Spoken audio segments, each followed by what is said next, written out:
Ladies and gentlemen, boys and girls, children of all ages, welcome to Rubber Sports. I'm your host, Robert. Alright, I know it's a few days after the fact, but AEW New Japan Pro Wrestling presents Forbidden Door 3. Happened this past Sunday night there in Elmont, New York, UBS Arena. Overall, top to bottom, great show. AEW steps up for their pay-per-views.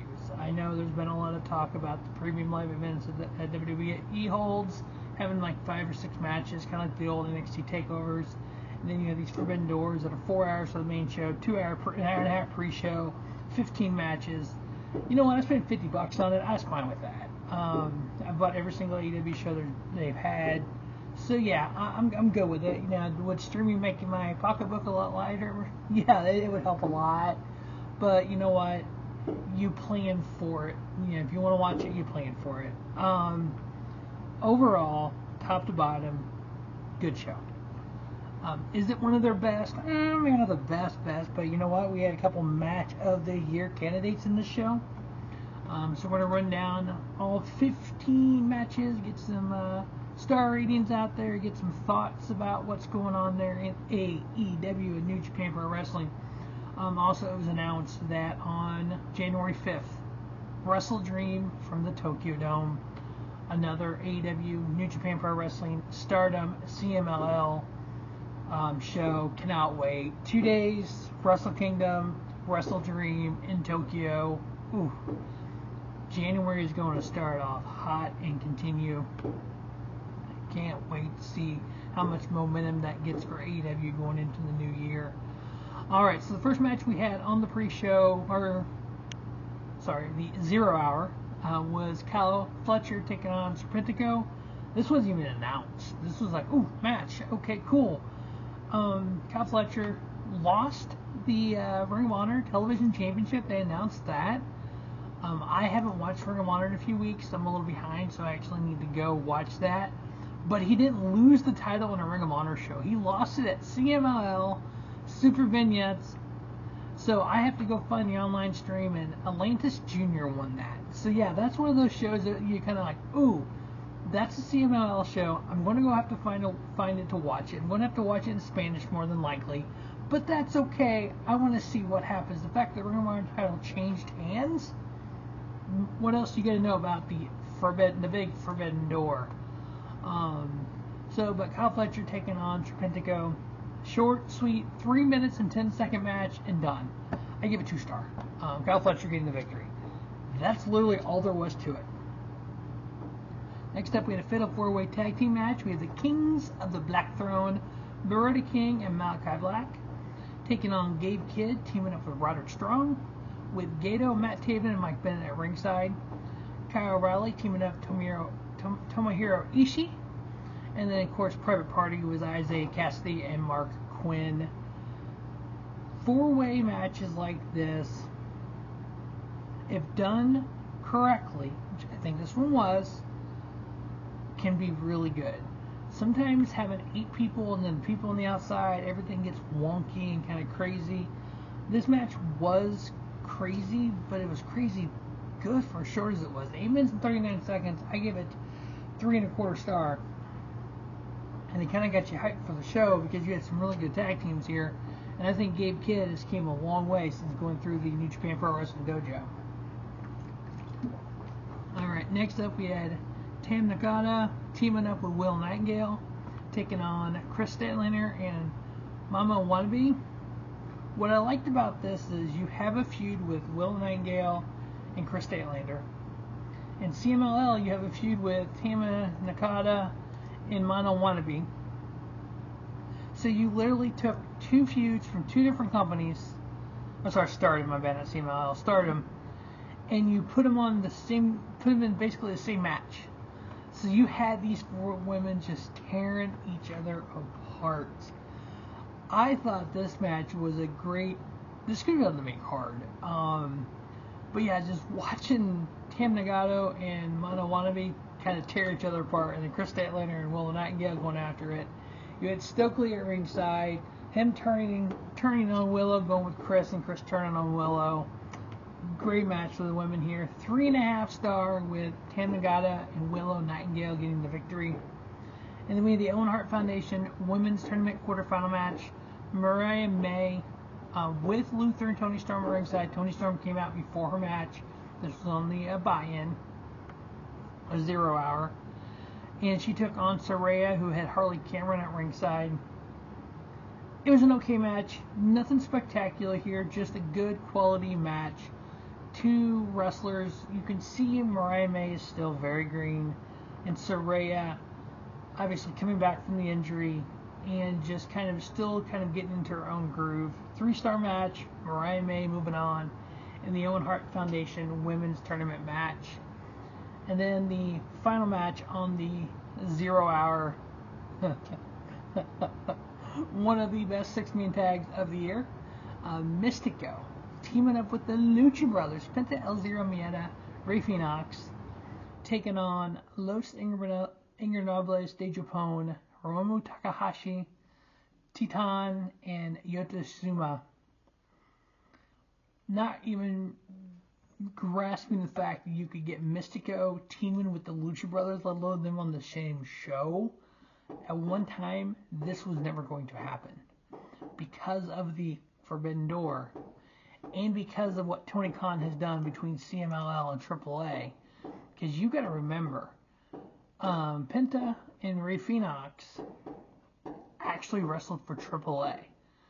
There were people that weren't allowed on these combo cards because CMLL was involved if they had ties to AAA. That is starting to be lessened because of Tony Khan working with both companies. So we get Mystico, who, if you remember, in WWE, it was Sin Cara. He wrestled for CMLL. Fénix and Penta were AAA guys. So yeah, them teaming up against New Japan Pro Wrestling's Los Ingobernables de Japón.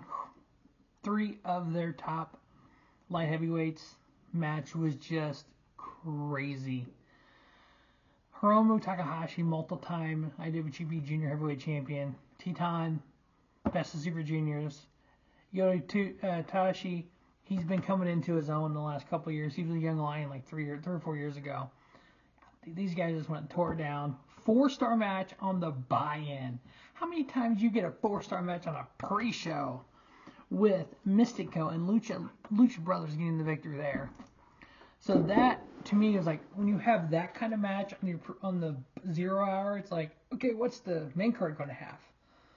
Some good stuff. We start off with MJF. He's our scumbag. Come on.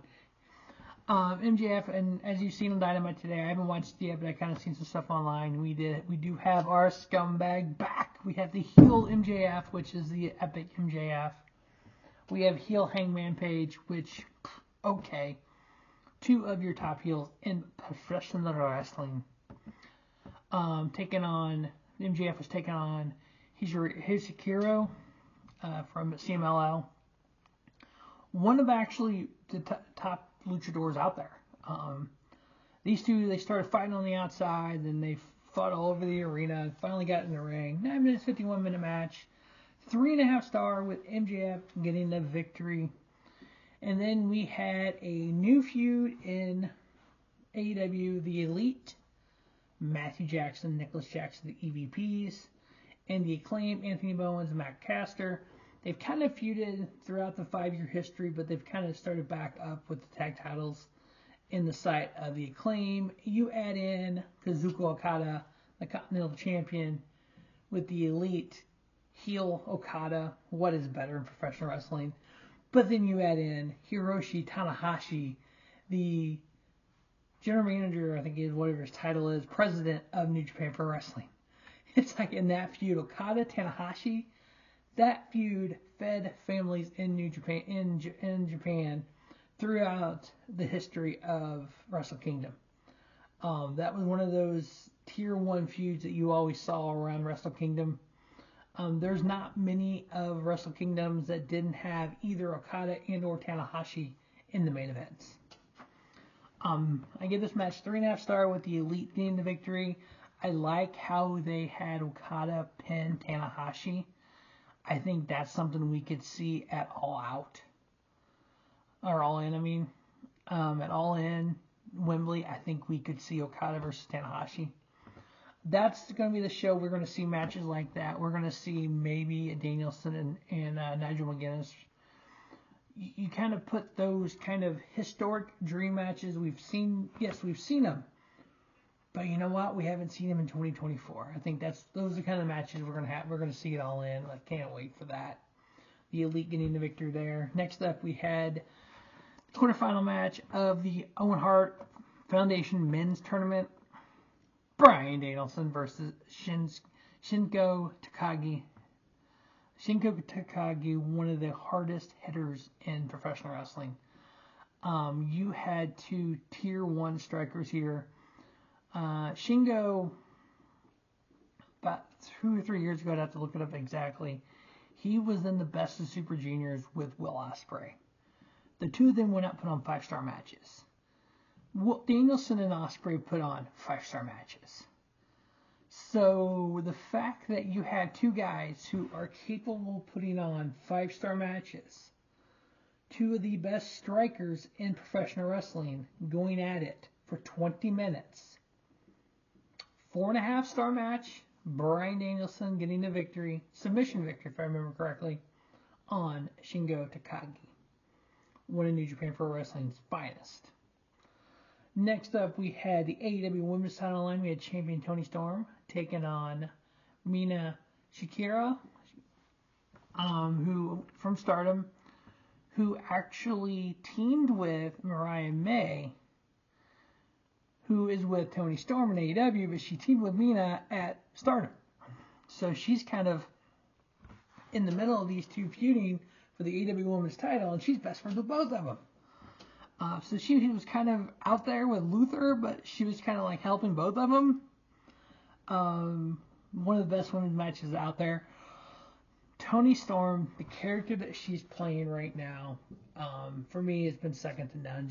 I love the fact that TNT and TBS has been willing to do the black and white, and they do the split screen sometimes with her. It's just fascinating as hell to see where this goes, what they do next. The fact they're putting a whole bunch on the TBS title with Mercedes Moné and the returning Britt Baker, and kind of letting Toni Storm run with the women's title. You're elevating that TBS title to almost equal with the women's title. Toni Storm getting the victory, 3.5-star match, beating Mina Shikawa. Next up, we had one of the most unorthodox matches out there. Zack Sabre Jr. taking on Orange Cassidy. Orange Cassidy vowing to have his hands in his pockets when he pins Zack Sabre Jr. Sabre Jr. can put a submission hold on anywhere, anytime. He can tie you in so many knots, and if you ever watch him wrestle, he will put a submission hold on. If by basically 2 seconds, maybe 3 seconds, if he hasn't got that person submitted, he will change holds and just keep coming with something else. Tie him up as a pretzel. He tried that with Orange Cassidy. Orange Cassidy almost got the best of him. They had a great back and forth match. 16 minutes, 22 seconds.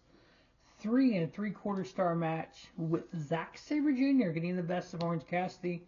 I can definitely see a rematch in the future here.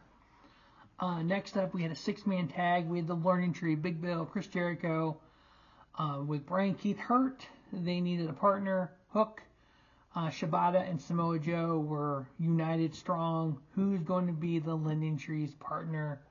The one, the only, Jeff Cobb, part of United Empire, and Will Ospreay's group from New Japan Pro Wrestling. Watching Joe and Cobb go at it for a little bit in this match was like just a freaking great hoss fight. Overall, the match wasn't epically great. It was just a brawl and just a fight. But seeing Cobb and Joe, that was right there. It was worth it for me. I give it 3-star with Hook, Kishori, Shibata, and Samoa Joe getting the victory. Next up, we had the TNT AEW TNT Championship, a ladder match. It was vacated with the injured Adam Copeland. The fact when they announced the contenders for this match, they all kind of had the win to get in. We had Mark Briscoe, the Ring of Honor World Champion. We had Leo Rush returning to AEW. We had Konosuke Takeshita. We had Dante Martin. We've seen him get hurt in ladder matches of Ring of Honor. He broke his leg late last year. And then we had El Phantasmo, one of my favorite wrestlers, coming in from New Japan Pro Wrestling. I followed El Phantasmo when he was in Rev Pro, when he was wrestling as a junior heavyweight, wrestling Will Ospreay back in 2018. Seeing him, what he's done as he's got to New Japan Pro Wrestling, part of Bullet Club, getting kicked out of Bullet Club, and then another Bullet Club War Dog member, Jack Perry. When they announced Jack Perry for this match, because of Okada having the international title, the Bucks having the tag titles, you kind of knew they're putting the title on Jack Perry. He looked weird with those guys with not having the title, and then when he got named to the ladder match, you're like, there's no chance he doesn't win this. But that's fine. A 4-star ladder match for the TNT title, I'm all in. Some of the shit that Briscoe did was just unbelievable. Briscoe on the ladder, off the ladder, threw Perry through a table. Briscoe's taking all the hell shots here. He took a shot with the Keska. It's like, holy shit, Mark, you need to calm it down a little bit. But 4-star with Jack Perry becoming your new TNT champion. Next up, the AEW TBS title and the New Japan Strong Women's title on the line. AEW TBS champion Mercedes Moné. The New Japan Pro Wrestling Strong Women's champion Stephanie Vogler. Now, Stephanie won the New Japan Pro Wrestling Strong Women's title. Let's see, how long does she have that title for? I believe, if I remember correctly, she won it at Windy City Riot, if I remember correctly. Let's see here. She won it on 310. Was that Windy City Riot weekend? Or was it before that? Oh no, she beat Julia for it at Stardom Cinderella Tournament, Night 2 at Corky and Hall. Okay. Because Julia signed with NXT and then she got hurt. Has she actually done anything since she signed? No. Yeah, she got hurt in May at a Margola Fields Forever match, and she's been out ever since. She showed up on NXT at one of the monthly shows and hasn't been seen since. Stephanie losing the title here to Mercedes Moné. But if you remember right, Mercedes Moné fought Willow Nightingale for the New Japan Pro Wrestling Strong Women's title. Willow won. Mercedes was out with a year with injury. That's when she came into AEW. So it's kind of neat to have her now as a double champion. Mercedes 2 belts. And hopefully she actually defends that Strong Women's title on AEW. I think that would be pretty cool. So I ended up giving that match 3 3/4 star. Next up, be the IWGP World Heavyweight Title line champion, Jon Moxley, taking on Tetsuya Naito, former champion. Moxley beat him for the title. Naito, if you remember way back when he had the Intercontinental title, he would just drag the title around. He's kind of one of those old school New Japan guys. He's been around a minute, goes out there and just puts on epic matches with his LIJ faction, Los Ingobernables de Japón. This match, though, can shrug on a little bit. It wasn't their finest match. I ended up giving it 3 1/4. Naito was able to retain his win back his IWGP World Heavyweight title from Jon Moxley. So I'm kind of not sure where we go with Mox from here. It was kind of an interesting story having him have the IWGP title on AEW television. I don't think we're going to see Naito until Wrestle Dream. But it's kind of interesting to see who wins the G1 and see who Naito faces at Wrestle Kingdom. Because for New Japan Pro Wrestling, this is kind of the lead up to the G1. The G1 is the big tournament they have every fall that leads into the winner of the G1 faces the IWGP World Heavyweight Champion, the main event of Wrestle Kingdom. So we're kind of already looking forward to Wrestle Kingdom there. With Naito becoming champion again 3 1/4 star match that leads to our main event. AEW World Heavyweight title on the line. Champion Swerve Strickland. Whose house? Swerve's house. Taking on who I feel, as you can see, one of the best wrestlers in the world, William Ospreay.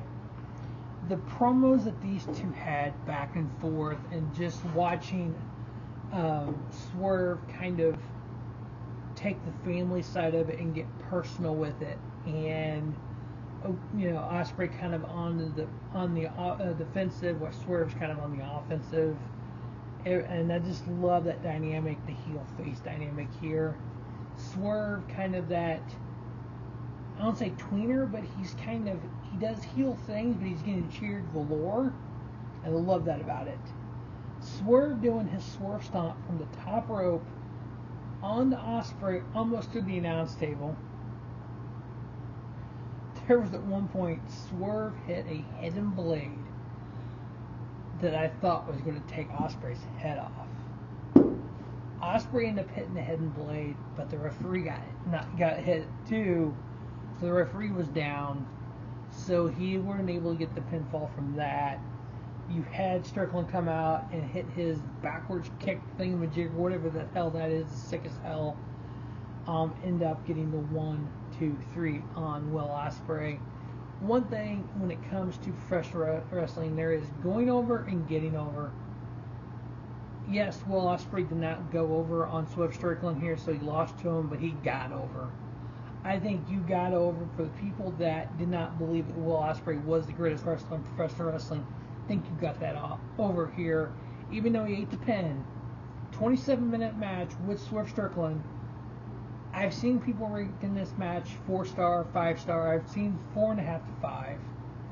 I went kind of in the middle. I went 4 3/4. Not quite to the 5-star level that I give out, but I don't give a lot of 5-star matches. So this was going to be on the higher end of the 4 3/4 star matches, but anybody that says 4.5 or higher, yeah, whatever.